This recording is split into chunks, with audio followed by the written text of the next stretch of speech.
¿Cuándo te diste cuenta que una psicópata estaba obsesionada contigo? Me di cuenta cuando mi nueva compañera de trabajo, Lupita, estaba comiendo exactamente la misma comida que yo por el día número 14 consecutivo. ¿Torta de pavo con aguacate? Le pregunté, mostrando mi torta idéntica. Ella sonrió brillantemente. Las grandes mentes piensan igual. Al principio parecía inofensivo. Habíamos empezado en la agencia de marketing la misma semana y Lupita era bastante amigable, pero durante el siguiente mes las coincidencias se acumularon. Compró el mismo termo verde menta que yo había tenido por años, comenzó a usar mi crema específica para el café, usaba vestidos exactamente como los míos, solo que en diferentes colores. «Qué lindo suéter», dijo nuestra gerente a Lupita una mañana, muy al estilo de Ana. Lupita sonrió radiante. Ella me inspiró. Ana tiene muy buen gusto. Forcé una sonrisa, pero algo se sentía mal.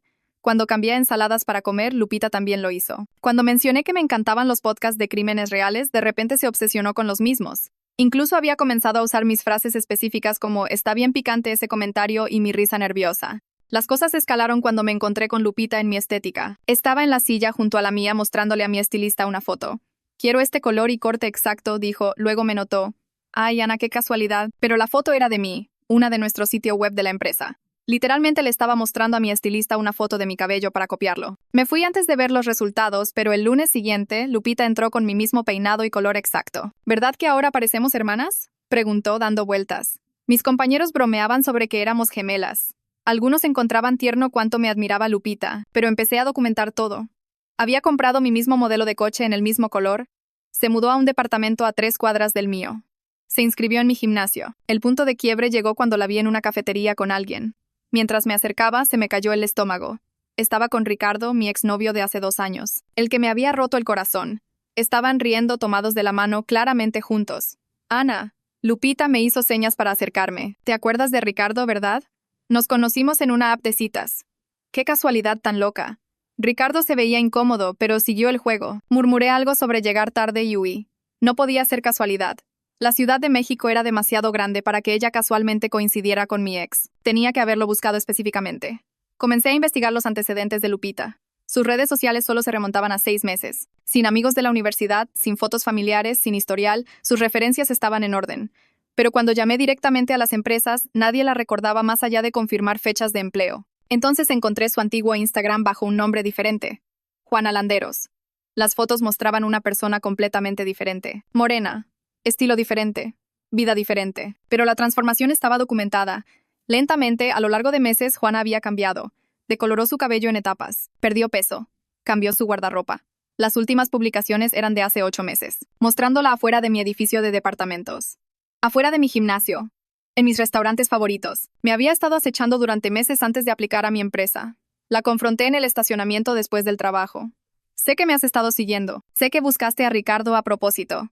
¿Qué quieres?» La sonrisa brillante de Lupita vaciló. Por un momento, algo más oscuro cruzó por su rostro. Luego la sonrisa regresó. Más amplia que antes.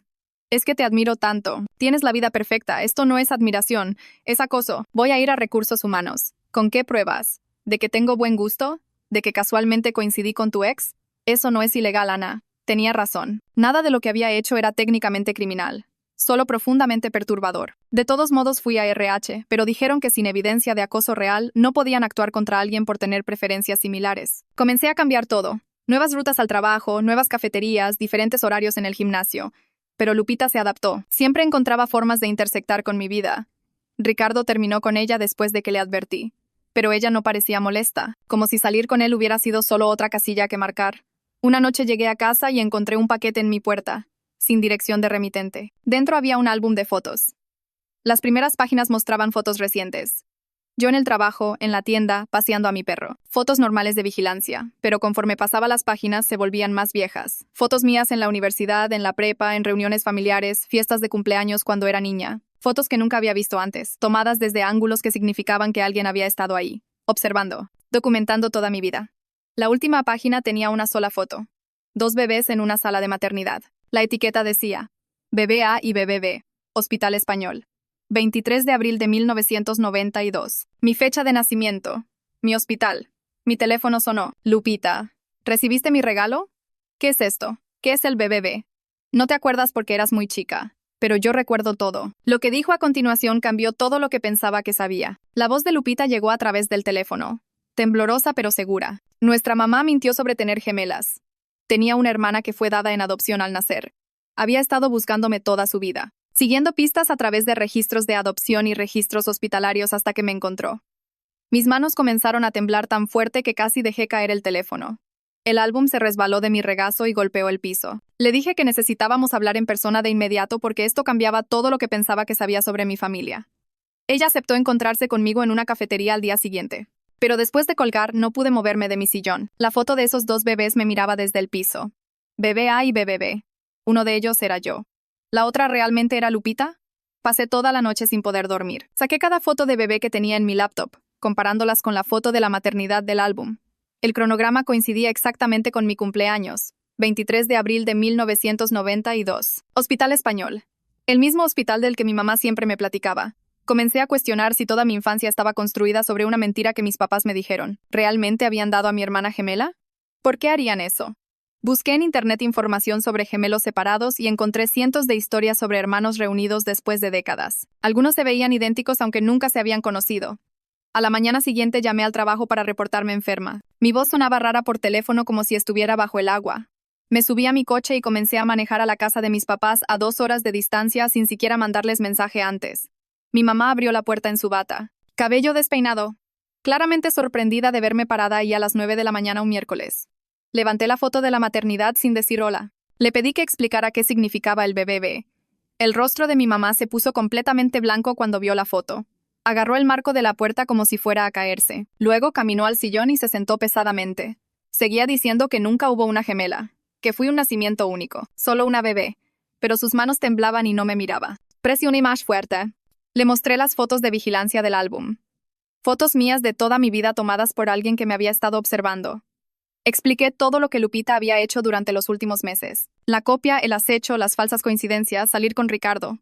El rostro de mi mamá cambió mientras hablaba. Finalmente admitió que hubo una complicación durante el embarazo. Los ultrasonidos tempranos mostraron 2 latidos, pero uno dejó de desarrollarse en el primer trimestre. Dijo que los doctores lo llamaban síndrome del gemelo evanescente. Sucede en muchos embarazos, más común de lo que la gente piensa. Un gemelo simplemente deja de crecer y el tejido es absorbido. Nunca me lo dijo porque se sentía como estar de luto por un bebé que nunca realmente existió. Me sentí enojada de que hubiera guardado este secreto toda mi vida, pero también entendí su dolor. Aún así, esto no explicaba la certeza de Lupita. Si la gemela murió antes de nacer, ¿cómo podía Lupita ser ese bebé? Mi mamá insistió que ningún bebé fue dado en adopción, que yo fui la única hija nacida ese día. Dejé la casa de mis papás más confundida que cuando llegué. De vuelta en la Ciudad de México, sabía que necesitaba ayuda legal. Encontré a Emiliano Aguilar en internet, un abogado que se especializaba en casos de acoso. Su oficina estaba en el centro en un edificio alto con paredes de cristal. Expuse todo lo que había pasado, mostrándole el cronograma del comportamiento de Lupita. Escuchó cuidadosamente, tomando notas. Examinó el álbum de fotos, pasando páginas de fotos de vigilancia. Dijo que necesitábamos documentar cada interacción de ahora en adelante porque esto cruzaba al territorio de acoso criminal. Emiliano explicó que la foto de la maternidad podía ser de cualquier hospital. Bebé A y bebé B eran etiquetas estándar para gemelos en todas partes. Lupita pudo haber encontrado una foto genérica en línea y cambiado la fecha y nombre del hospital para fabricar esta conexión. Dijo que las personas con trastornos obsesivos a veces creaban narrativas falsas elaboradas para justificar su comportamiento. Aconsejó obtener una orden de restricción de inmediato y presentar un reporte policíaco. Presenté un reporte policíaco detallado esa misma tarde. Llevé fotos impresas mostrando el coche igual. Prueba de la proximidad del departamento. Capturas de pantalla del antiguo Instagram de Juana Landeros mostrando la vigilancia.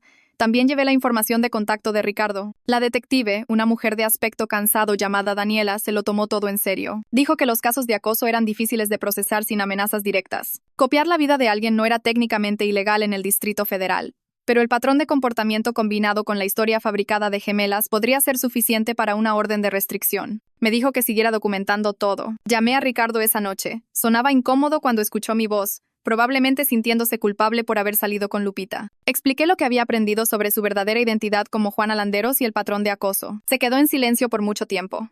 Luego aceptó proporcionar una declaración escrita sobre cómo Lupita lo había buscado específicamente. Admitió que ella había preguntado a amigos mutuos sobre mi historial de citas antes de coincidir con él en la app. Durante su breve relación, ella había hecho preguntas constantes sobre mí, sobre mis hábitos y preferencias y pasado. Dijo que se sintió manipulado y usado, que todo el asunto lo perturbaba ahora que entendía lo que realmente estaba pasando. Había enviado la declaración a la detective Daniela para el final de la semana. Le agradecí y colgué.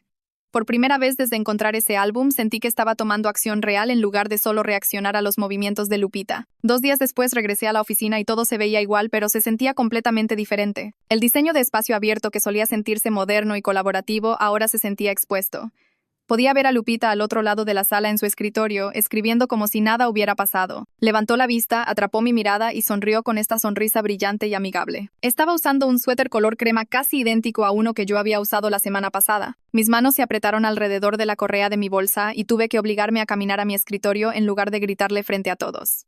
¿Cómo podía actuar tan normal? ¿Cómo podía sonreírme como si fuéramos amigas después de todo lo que había hecho?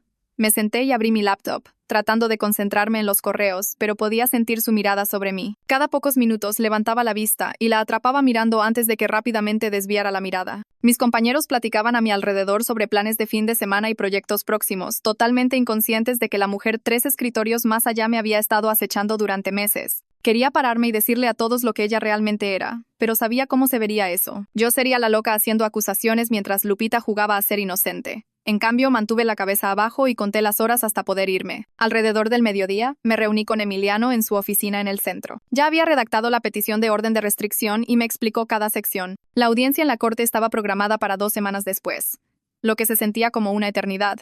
Pero dijo que eso en realidad era rápido para el sistema. Me entrenó sobre cómo presentar la evidencia, diciéndome que me mantuviera calmada y fáctica. Dijo que los jueces ven la emoción como poco confiable, que necesitaba enfocarme en el patrón de comportamiento con fechas y documentación. Cuando mencioné la afirmación de las gemelas, sacudió la cabeza y me dijo que no liderara con eso. Dijo que sonaba demasiado extraño sin pruebas, y el juez podría pensar que estaba exagerando o que era inestable. Mejor apegarse a los hechos concretos, las fotos de vigilancia, la proximidad del coche y departamento, buscar a Ricardo, la copia en el lugar de trabajo. Esos eran comprobables y suficientemente perturbadores por sí mismos. Asentí y tomé notas, tratando de memorizar sus consejos. Me dijo que practicara contar mi historia sin ponerme emocional, que lo tratara como una presentación de trabajo. Salí de su oficina sintiéndome más preparada, pero también exhausta por la idea de fingir calma, cuando me sentía todo menos tranquila por dentro. Esa tarde, decidí que necesitaba verificar los registros del hospital yo misma. Si Lupita de alguna manera había encontrado evidencia real de una gemela, necesitaba saberlo. Llamé al Hospital Español y pregunté por el departamento de registros. Una mujer llamada Catalina Nava contestó y escuchó pacientemente mientras explicaba que necesitaba mis registros de nacimiento de 1992. Me dijo que esos registros estaban almacenados en formato de microficha porque tenían más de 30 años. Dijo que necesitaría el consentimiento por escrito de mi mamá para acceder a ellos, ya que era una solicitud no urgente. Le agradecí y colgué. Luego me quedé viendo mi teléfono por mucho tiempo antes de llamar a mi mamá. La conversación fue tan bien como esperaba. Se puso a la defensiva inmediatamente, preguntando por qué seguía persiguiendo esto cuando ya me había dicho la verdad. Su voz tenía esa calidad tensa y herida que me hacía sentir culpable, aunque yo no había hecho nada malo. Expliqué tan calmadamente como pude que necesitaba prueba concreta para mostrar a la policía y la corte. Lupita había construido toda esta historia falsa, y yo necesitaba documentación oficial para desmentirla con hechos. Mi mamá se quedó callada por un momento. Luego preguntó qué planeaba hacer con los registros una vez que los tuviera. Le dije que solo irían a mi abogado y la corte, que esto era sobre protección legal, no drama familiar. Finalmente aceptó firmar el formulario de consentimiento, pero me hizo prometer no compartir lo que encontrara con mis tías o primos o cualquier otra persona de la familia. Prometí, aunque no entendía completamente por qué le importaba tanto. Mientras manejaba a la casa de mis papás al día siguiente para obtener su firma, comencé a darme cuenta de algo. Mi mamá había estado cargando vergüenza sobre esa complicación temprana del embarazo durante más de 30 años. Había tratado a la gemela evanescente como un fracaso personal, algo que ocultar en lugar de una cosa médica común que le pasaba a muchas mujeres. Nunca había hablado de ello, nunca lo había procesado, solo lo había enterrado profundamente y tratado de olvidar. Y ahora yo la estaba obligando a desenterrarlo todo y poner su firma en formularios oficiales. Me sentí mal por eso, pero también necesitaba esos registros. Firmó el formulario de consentimiento en la mesa de la cocina sin mirarme, su mano temblando ligeramente. Le agradecí y me fui rápidamente, sin querer alargar el momento incómodo. Mientras esperaba que el hospital procesara la solicitud de registros, ordené un kit de prueba de ADN en línea, del tipo que ves anunciado en todas partes, donde escupes en un tubo y lo mandas de regreso. Sabía que Lupita probablemente no aceptaría hacerse la prueba también, pero quería mi perfil genético en archivo. Si alguna vez intentaba afirmar que coincidíamos a través de algunos resultados falsos, tendría mis propios datos oficiales para contradecirla. El kit llegó 2 días después y lo completé esa misma noche, sellando el tubo y echándolo al correo a la mañana siguiente. Se sintió bien dar otro paso concreto para reunir más pruebas que eventualmente cerrarían su delirio. Emiliano también había recomendado un investigador privado llamado John Benítez, quien se especializaba en investigación en línea y huellas digitales. Dijo que Young podía encontrar información que la gente regular no veía, el tipo de antecedentes profundos que podrían explicar quién era realmente Lupita. Llamé a Young y expliqué la situación, enviándole todo lo que tenía sobre Juana Landeros. Dijo que comenzaría a investigar y me contactaría en una semana. Sus honorarios eran elevados, pero no me importaba en ese punto. Necesitaba respuestas y necesitaba a alguien con habilidades reales para encontrarlas. Young me llamó 6 días después con información que cambió todo. Había encontrado que Juana Landeros había vivido en Monterrey hace 2 años y había hecho casi exactamente lo mismo a una mujer llamada Raquel. Había copiado la apariencia y estilo de vida de Raquel durante 6 meses, siguiéndola, apareciendo en sus lugares habituales. Raquel eventualmente había obtenido una orden de restricción y se mudó repentinamente, probablemente para escapar de la situación. Young había encontrado los registros de la corte en Nuevo León y me envió copias.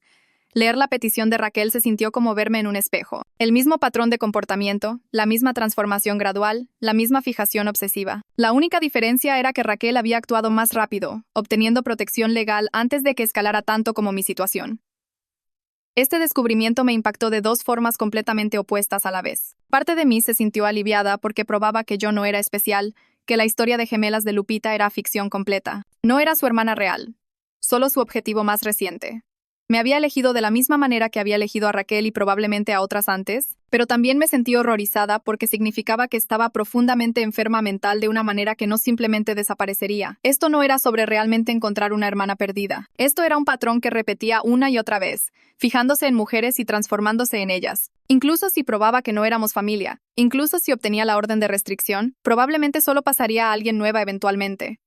El pensamiento de otra mujer pasando por esto me hizo sentir enferma. Al día siguiente en el trabajo, Lupita me arrinconó en la sala de descanso. Había ido a hacer café y ella apareció en la puerta bloqueando mi salida. Preguntó por qué la estaba evitando, su voz suave y herida. Dijo que pensaba que estaría feliz de encontrar a mi hermana, que finalmente podíamos ser una familia real. Sus ojos tenían esta mirada desesperada e intensa que me puso la piel chinita. Podía ver que realmente creía lo que estaba diciendo o se había convencido tan completamente que el delirio se había vuelto su realidad. Dejé mi taza de café y la miré directamente. Le dije firmemente que no éramos hermanas, que tenía pruebas de que no éramos familia, y necesitaba dejar de contactarme inmediatamente. Mi voz salió más firme de lo que me sentía por dentro. Ella comenzó a responder, pero pasé junto a ella, el hombro rozando el suyo mientras me escurría por la puerta. Mi corazón latía fuerte mientras regresaba a mi escritorio, medio esperando que me siguiera, pero no lo hizo. Me senté y me obligué a respirar normalmente, a enfocarme en la pantalla de mi computadora, a actuar como si no estuviera completamente sacudida por el encuentro. Esa tarde Lupita apareció en mi escritorio con los ojos rojos e hinchados. Se quedó ahí llorando, diciendo que nuestra mamá nos había mentido a las 2, que había sido dada en adopción siendo bebé y pasó años buscando a su familia biológica. Su voz se hizo más fuerte mientras hablaba de sentirse abandonada y rechazada, de finalmente encontrarme solo para que yo la alejara. Varios compañeros voltearon a ver y podía sentir su juicio posándose sobre mí como un peso. Un tipo de contabilidad pasó y me dio esta mirada fea, como si yo fuera una persona sin corazón rechazando aceptar a mi hermana perdida. Lupita siguió adelante, su actuación volviéndose más dramática, hablando sobre crecer sola, preguntándose de dónde venía. Me quedé congelada en mi computadora sin saber qué decir, consciente de que cualquier cosa que hiciera me haría ver peor. Finalmente se fue limpiándose los ojos, dejándome sentada ahí sintiéndome como la mala, aunque sabía que estaba mintiendo. 2 semanas después, llegó la audiencia de la orden de restricción. Me senté en la sala del tribunal con toda mi evidencia organizada en carpetas, el álbum de fotos, las capturas de pantalla de Instagram, mostrando su transformación de Juana a mi copia, el cronograma de su vigilancia. Emiliano se sentó junto a mí viéndose calmado y profesional. Lupita se sentó al otro lado de la sala con su abogado y se veía pequeña y confundida, como si no pudiera entender por qué nada de esto estaba pasando. Cuando el juez nos llamó hacia adelante, presenté todo paso a paso. Mostré las fotos de ella siguiéndome, la documentación de su copia de mi coche y ubicación del departamento, la declaración de Ricardo sobre ser deliberadamente buscado. Mantuve mi voz firme y fáctica, solo exponiendo lo que pasó sin emoción. El abogado de Lupita se paró y argumentó que su cliente simplemente admiraba mi estilo, que los compañeros de trabajo a menudo influencian las elecciones de los demás. Dijo que la teoría de las gemelas era una creencia sincera basada en la foto del hospital que había encontrado en línea, que genuinamente pensaba que éramos familia y estaba herida por mi rechazo. Lo hizo sonar como un triste malentendido en lugar de meses de acecho calculado. El juez escuchó ambos lados, pasando páginas de la evidencia. Miró a Lupita por un largo momento, luego de vuelta a los papeles. Concedió una orden de restricción temporal, requiriendo que se mantuviera a 50 metros de mí fuera del trabajo, pero dijo que no podía controlar la proximidad en el lugar de trabajo ya que ambas trabajábamos para la misma empresa y teníamos derecho a nuestros trabajos. Ordenó que detuviera todo contacto personal, sin llamadas, sin correos, sin acercarse a mí en el trabajo más allá de lo absolutamente necesario para deberes laborales. Advirtió que las violaciones resultarían en arresto. No era todo lo que quería, pero era algo oficial, algo documentado. El rostro de Lupita se desmoronó cuando leyó la orden y comenzó a llorar de nuevo. Su abogado puso su mano en su hombro. Yo solo me sentí exhausta. El día después de la audiencia, RH me llamó a una sala de conferencias. La representante se sentó frente a mí con una expresión seria y dijo que estaban tomando la situación en serio, ahora que había una orden de la corte involucrada. Decidieron mover a Lupita a un equipo diferente en otro piso y yo reportaría a un gerente diferente para minimizar nuestro contacto. Pero fueron claros en que no podían despedirla sin evidencia de mala conducta laboral real, que tener gusto similar y una orden de restricción no eran motivos para terminación bajo la política de la empresa. Entendí las limitaciones legales, pero me sentí frustrada de que ella pudiera quedarse mientras yo tenía que cambiar toda mi estructura de trabajo. Me aseguraron que monitorizarían la situación de cerca y actuarían inmediatamente si violaba la orden en el trabajo. 3 días después, mi teléfono sonó durante la comida. Era Catalina del departamento de registros del hospital. Dijo que los registros de microficha estaban listos para revisión y necesitaba venir en persona a verlos. Manejé al hospital esa tarde, mi estómago tenso con nervios.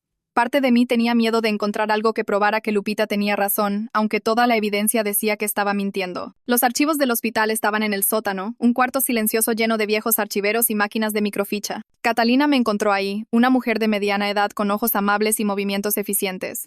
Sacó los carretes de película y los cargó en la máquina.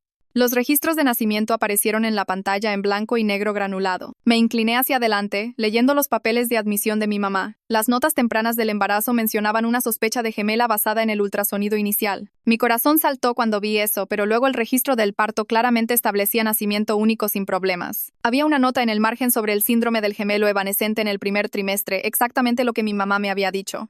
Me recosté, sintiendo alivio lavar sobre mí. Los registros médicos respaldaban completamente su historia. Le pregunté a Catalina si había alguna posibilidad de que un bebé fuera cambiado o dado sin que la mamá lo supiera.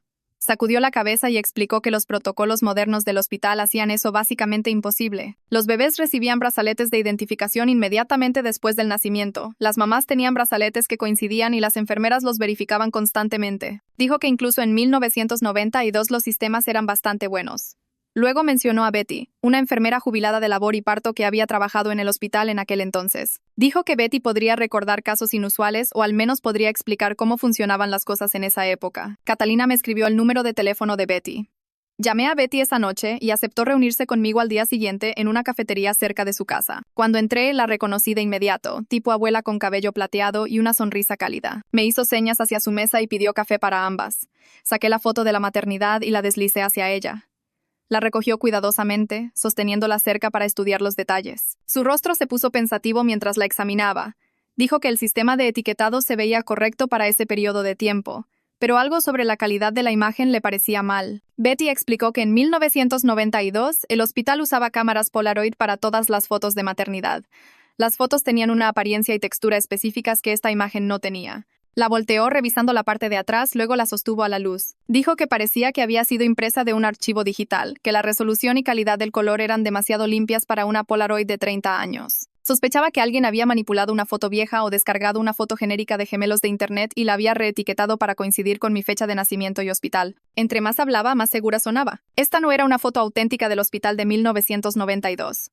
Luego Betty me contó sobre un incidente que recordaba de ese año. 2 bebés tuvieron sus brazaletes de identificación temporalmente mezclados durante un cambio de turno. Solo duró unos minutos antes de que el personal alerta atrapara el error y lo arreglara. Dijo que el hospital había implementado nuevos protocolos por ese susto, agregando verificaciones extras y pasos de verificación. Pero ambos bebés se fueron a casa con sus padres correctos. Nunca hubo un cambio real. Lo recordaba claramente porque había asustado tanto a todos. Los hizo más cuidadosos a todos. Dio palmaditas en mi mano y dijo que estaba segura de que ningún bebé había sido dado o cambiado en el hospital sin documentación y consentimiento apropiados. De vuelta en mi departamento esa noche, escaneé todos los documentos del hospital y se los envié por correo a Emiliano junto con la información de contacto de Betty en caso de que necesitara verificar algo. Me llamó de vuelta en 1 hora y dijo que esto era exactamente lo que necesitábamos para la audiencia de orden de restricción permanente. Los registros médicos probaban que nunca hubo una gemela, y la opinión experta de Betty sobre la foto falsa destruiría toda la historia de Lupita en la corte. Me sentí más confiada de lo que había estado en semanas sabiendo que teníamos evidencia sólida en lugar de solo mi palabra contra la de ella. 2 días después, llegó un pequeño paquete de la compañía de pruebas de ADN que había ordenado en línea.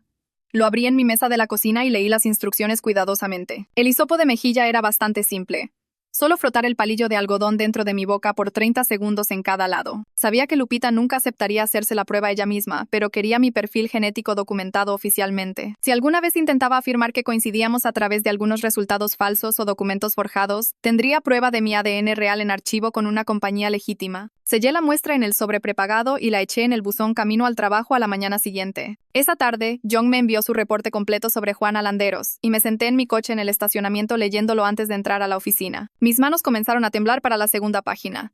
Había usado 3 identidades diferentes en los últimos 5 años, y cada vez había elegido una mujer para fijarse y gradualmente se transformaba para coincidir con ellas. Estaba Juana Landeros en Monterrey con Raquel, pero antes de eso había sido Michelle Torres en Guadalajara, copiando a una mujer llamada Sofía durante 8 meses. Antes de eso era Ámbar Peña en Tijuana, fijándose en alguien llamada Carla. El patrón era idéntico cada vez. Nueva ciudad, nuevo nombre, elegir un objetivo, estudiar todo sobre su vida, cambiar su apariencia, acercarse a ella, luego escalar cuando el objetivo notaba y se asustaba. Young había incluido fotos de cada identidad y ver a Juana transformarse de una persona a otra era genuinamente escalofriante. No tenía sentido estable de sí misma.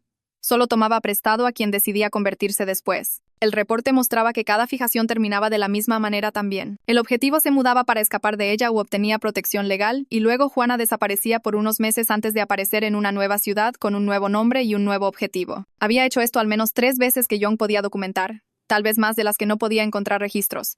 Leí su conclusión 2 veces para asegurarme de que la entendía correctamente. La orden de restricción no iba a detenerla permanentemente. Podría hacerla pasar a alguien más, pero no detendría a este patrón solo porque una corte se lo dijera. Necesitaba prepararme para la posibilidad de que siguiera intentando llegar a mí durante años, tal vez para siempre. El siguiente lunes en el trabajo, vi a Lupita observándome desde el otro lado del piso de espacio abierto. Estaba en su nueva asignación de escritorio, lo suficientemente lejos para técnicamente seguir la regla de los 50 metros de la orden de restricción temporal, pero había posicionado su silla para tener una vista clara de mi área. Cada vez que levantaba la vista de mi computadora, estaba mirando, ni siquiera tratando de ocultarlo, solo sentada ahí con sus manos dobladas en su escritorio, ojos fijos en mí como si fuera la cosa más interesante del mundo. Mi piel se erizaba cada vez que la atrapaba haciéndolo.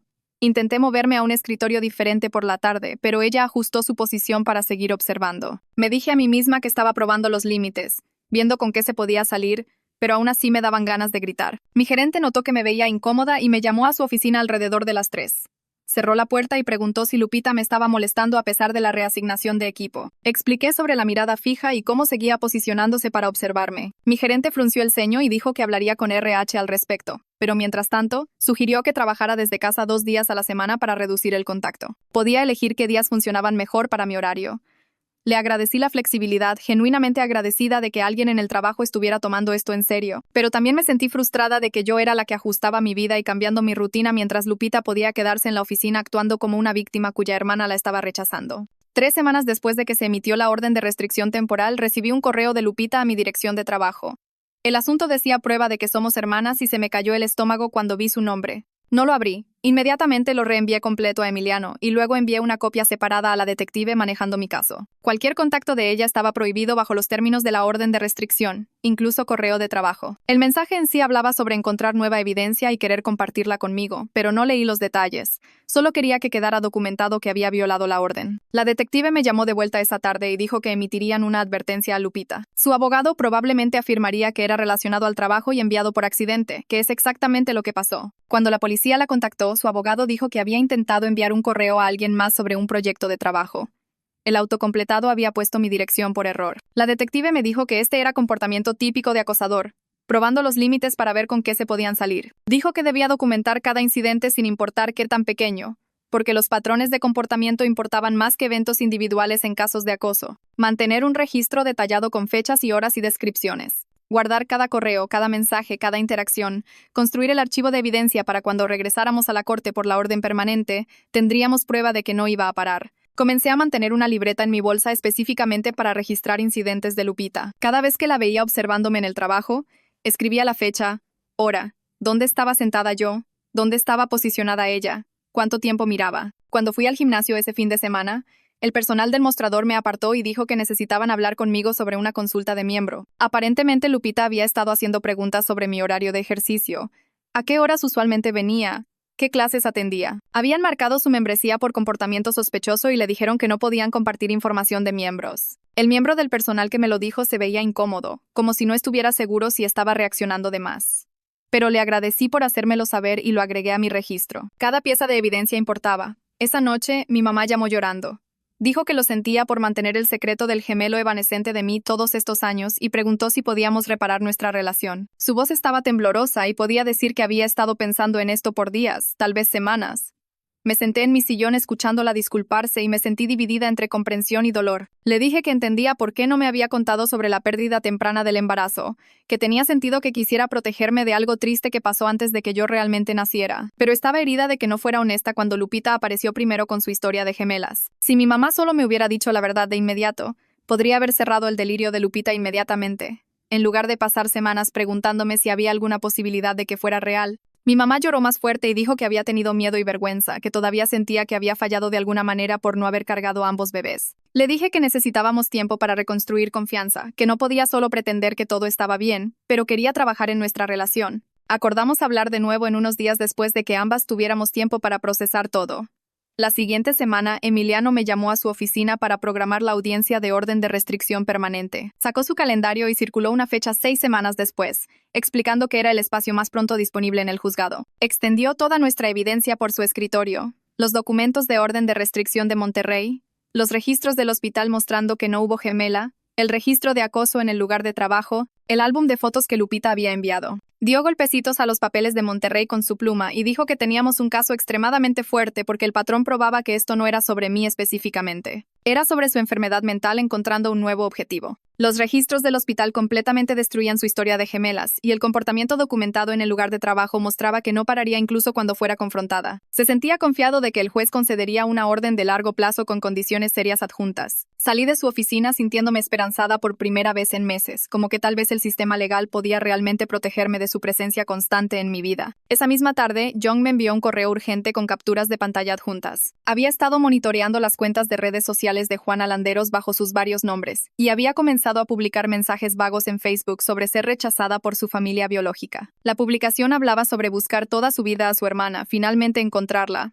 solo para ser rechazada por mentiras y manipulación. Nunca mencionó mi nombre directamente, pero cualquiera que nos conociera a ambas reconocería que estaba hablando de mí. La publicación la pintaba como esta figura trágica desesperada por conexión familiar, y varias personas habían comentado con simpatía y apoyo. John dijo que claramente estaba construyendo una historia pública donde ella era la víctima, tratando de adelantarse a los procedimientos legales controlando la narrativa. Me aconsejó bloquear inmediatamente todas mis cuentas de redes sociales, hacer todo privado y advertir a mis amigos y familia que no aceptaran solicitudes de amistad de nadie que no conocieran personalmente. También sugirió que capturara pantallas de sus publicaciones como evidencia de que continuaba empujando la falsa narrativa de gemelas, incluso después de que los registros del hospital probaran lo contrario. Pasé esa noche revisando mi Facebook, Instagram y Twitter, cambiando cada configuración a máxima privacidad y bloqueando a cualquiera que no conociera personalmente. Envié un mensaje grupal a mis amigos cercanos explicando brevemente la situación y pidiéndoles que tuvieran cuidado sobre con quién se conectaban en línea. Mi mamá llamó después de recibir mi mensaje, preocupada sobre lo que Lupita podría publicar sobre nuestra familia, y tuve que asegurarle que nada de lo que publicara podía lastimarnos, porque teníamos la verdad y la evidencia de nuestro lado. La vigilancia constante me estaba desgastando, sin embargo,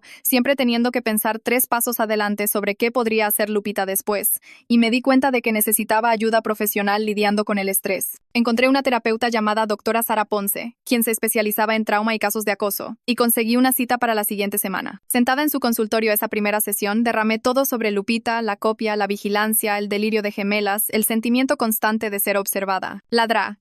Ponce escuchó cuidadosamente y tomó notas. Luego dijo algo que cambió toda mi perspectiva sobre la situación. Explicó que la obsesión de Lupita no era realmente sobre mí como persona, que yo solo pasaba a encajar cualquier necesidad psicológica que tuviera de identidad y conexión. Pude haber sido cualquiera que coincidiera con cualquier plantilla interna con la que estuviera trabajando. Alguien exitoso y compuesto en la superficie. Alguien cuya vida se veía perfecta desde afuera. Entender eso lo hizo sentir menos personal de alguna manera, como si no estuviera siendo atacada por quien realmente era, sino por quien Lupita imaginaba que yo era. Esa realización hizo todo el asunto más manejable, menos como un ataque personal, y más como estar en el lugar equivocado cuando la enfermedad mental de alguien necesitaba un objeto en el cual fijarse. Trabajamos en estrategias para manejar la hipervigilancia y ansiedad, ejercicios de respiración y técnicas de conexión a tierra que podía usar cuando me sentía abrumada por el miedo. 3 semanas en terapia, los resultados de ADN llegaron en mi buzón en un sobre delgado. Me senté en mi mesa de la cocina y lo abrí con manos temblorosas, aunque sabía lo que diría. El desglose de ancestros mostró mi herencia, mayormente irlandesa y alemana con algo de escandinavo mezclado. Exactamente lo que mis papás siempre me habían dicho sobre nuestros antecedentes familiares. La sección de parientes genéticos confirmó que no tenía parientes cercanos en su base de datos, sin hermanos o medio hermanos, solo algunos primos lejanos dispersos por el país. Entré al sitio web de genealogía y subí mis datos sin procesar a 3 servicios diferentes, esperando encontrar más primos lejanos que pudieran tener árboles familiares que pudiera explorar. Cada sitio procesó mi ADN y confirmó lo mismo, sin parientes genéticos cercanos, sin hermana gemela secreta por ahí. Descargué todos los reportes y se los envié a Emiliano para agregar a nuestro archivo de evidencia. Una pieza más de prueba de que toda la historia de Lupita estaba construida sobre delirio. Las 6 semanas se arrastraron con lentitud agonizante. Cada día en el trabajo, otro ejercicio en evitar las miradas de Lupita desde el otro lado del piso. Mantuve mis citas de terapia y trabajé en no dejar que su presencia controlara mi estado emocional, pero era difícil cuando podía sentirla observándome constantemente. 2 días antes de la audiencia permanente, llegué a casa del gimnasio alrededor de las 8 de la noche y estacioné en mi lugar usual detrás de mi edificio de departamentos. Agarré mi bolsa del gimnasio de la cajuela y caminé hacia la entrada trasera, sacando mis llaves de mi bolsillo.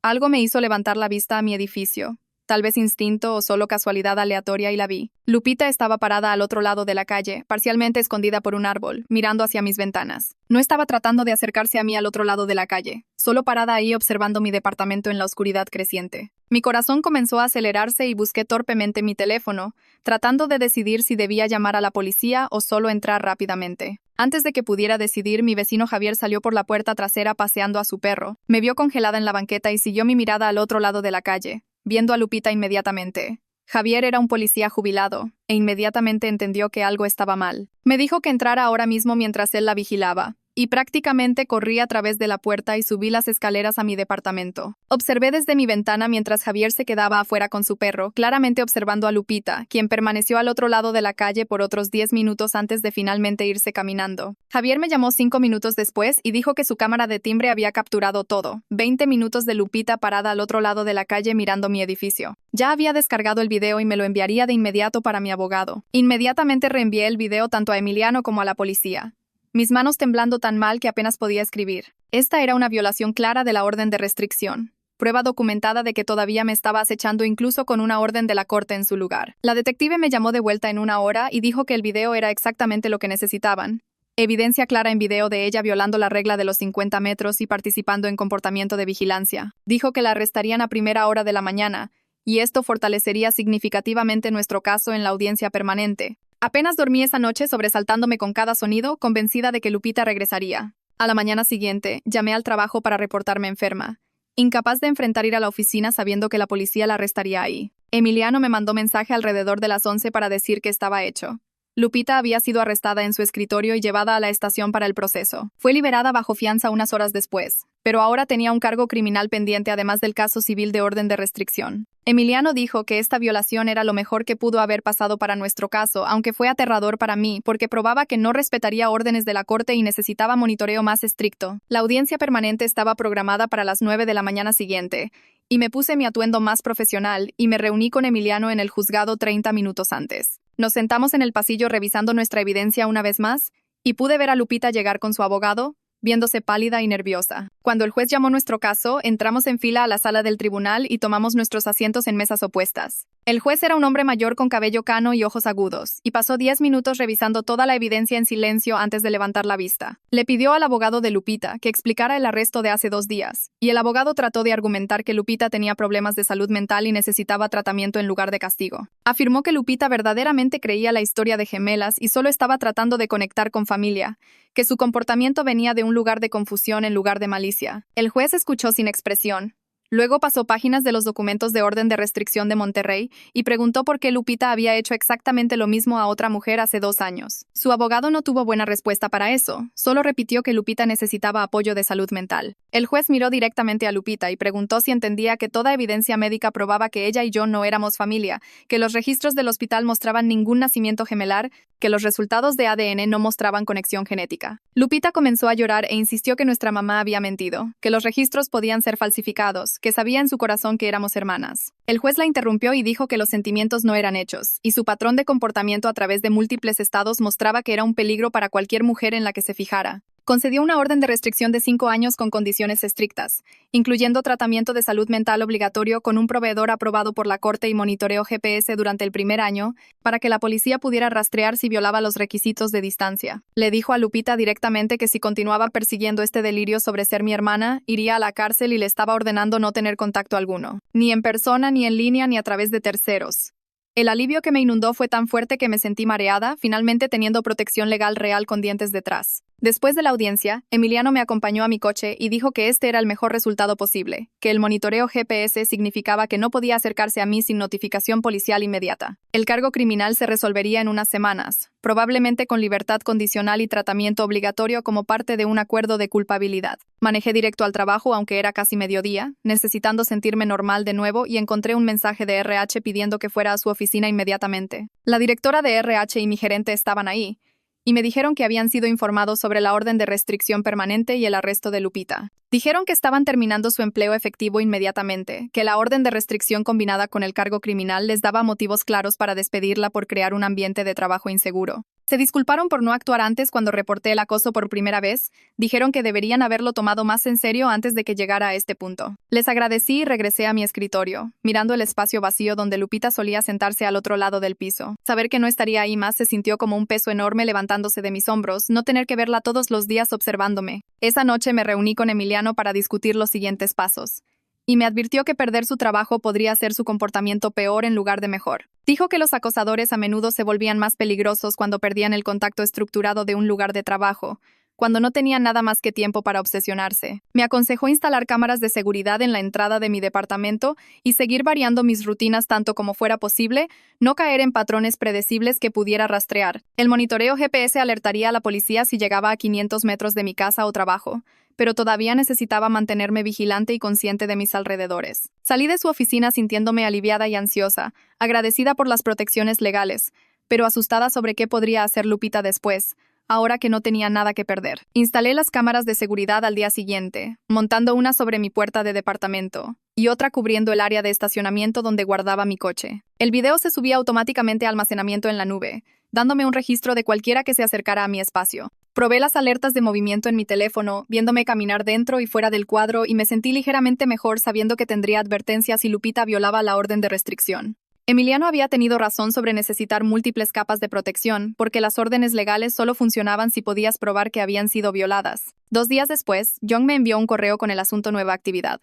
Lo abrí en mi escritorio durante la comida, escaneando su reporte sobre el comportamiento reciente en línea de Lupita. Había creado 3 perfiles falsos en foros de reunión de adopción, cada uno con historias de fondo ligeramente diferentes, pero todos publicando la misma foto de maternidad del hospital. Estaba preguntando si alguien reconocía a los bebés, afirmando que estaba buscando a su hermana gemela biológica que había sido separada al nacer. Las publicaciones estaban recibiendo respuestas de personas bien intencionadas sugiriendo pruebas de ADN y registros de búsqueda, alimentando su delirio a pesar de que la orden de la corte explícitamente le decía que detuviera de perseguir esta fantasía. Young había marcado las cuentas y las reportó a los administradores del foro, pero ella fácilmente podía crear nuevas. Reenvié todo a Emiliano y la detective, agregando más documentación al archivo creciente de violaciones de orden de restricción.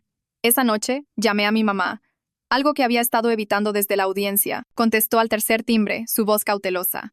Hablamos por casi 2 horas, la conversación más larga que habíamos tenido en años. Me contó sobre el ultrasonido temprano a las 8 semanas cuando el técnico encontró 2 latidos, qué emocionada había estado imaginando gemelas. Luego a las 12 semanas, solo quedaba un latido. El doctor explicó que el segundo embrión había dejado de desarrollarse, que pasaba en muchos embarazos, que mi cuerpo reabsorbería el tejido y yo continuaría creciendo saludable y fuerte. Dijo que el término médico era síndrome del gemelo evanescente, pero se sentía como perder un bebé real para ella, como si de alguna manera hubiera fallado por no poder cargar a ambas. En 1992, los doctores no hablaban de ello de la manera en que lo hacen ahora, no ofrecían consejería o grupos de apoyo. Había procesado la pérdida sola, nunca incluso contándole a mi papá los detalles completos porque se sentía avergonzada. Escuché sin interrumpir, finalmente entendiendo por qué lo había mantenido en secreto por tanto tiempo. La vergüenza no era sobre mí, era sobre su propio sentido de fracaso como madre, aunque no había hecho nada malo. Comenzamos a tener llamadas telefónicas cada domingo después de eso. No conversaciones largas, solo checando y lentamente reconstruyen.